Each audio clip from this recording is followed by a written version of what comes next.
Hi there, and welcome to another episode of Digital Teaching Talk, the podcast for faculty who is part of the Texas State University System Shared Services Agreement. We're here today to talk a little bit more about some of the updates that we have coming in the Blackboard Ultra August 8th update. You'll remember that our last time we spoke a little bit about what I can only call a great advance in content design for your courses. Remember how we can turn our what used to be an Ultra document that was the one column into a multi-columned different kind of affair, making it more engaging for your students. Well, this week we're actually going to focus on something a little different. We're going to focus on how the way you add assessments like assignments and tests and quizzes is now different.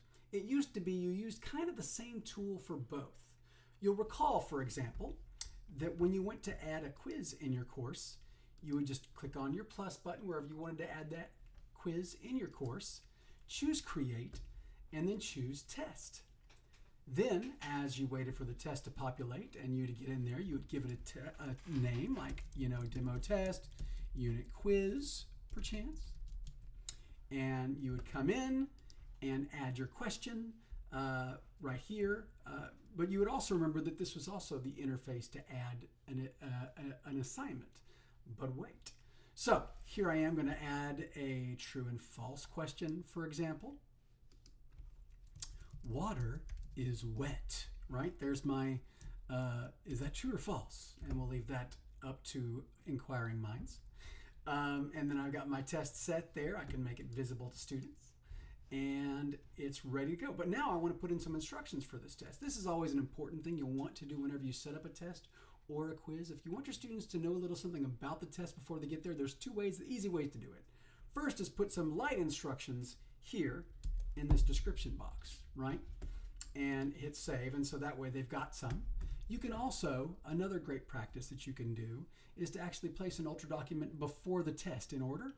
And so what I mean by that is, here I now have this test, this quiz set for my students with instructions. But if I really wanted to, I could give some more complete instructions just by adding a quick document just above the test, wherever it is in the course. And I might even call it detailed exam instructions, right?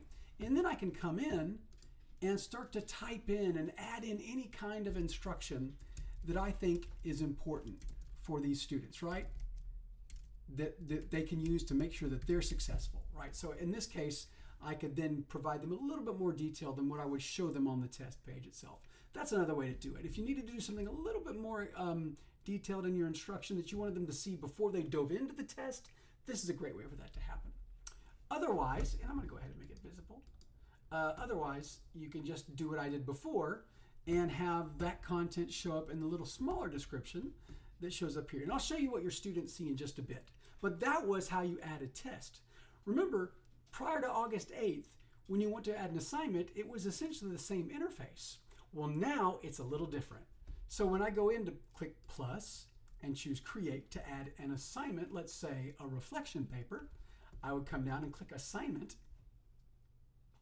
And you'll note out of the gate that is different already. There's no ability to add a question. So I might just come in and be like reflection paper instructions. And there they are. And then I could be a little fun with my text here. And I would call this particular assignment a reflection paper. There it is. I could then come in and give the thing a different due date if I wanted to, provide the points possible, and change all the ways that I'm going to be grading this particular paper. But you'll note now that, oops, and I didn't save my instructions, so I'm sorry. Reflection, paper, instructions, and then do that, and then come back and header it and hit save. Now my reflection paper instructions are there. That's awesome. I want to make it visible to my students. So that's the difference. The difference is you now have two separate mechanisms when you add a test or an assignment. You won't tend to get confused about where you are when you open it up like you have been in the past. Because I know when I first look at assignments and tests, I'm always like, which one am I here for? Oh yeah, that's right.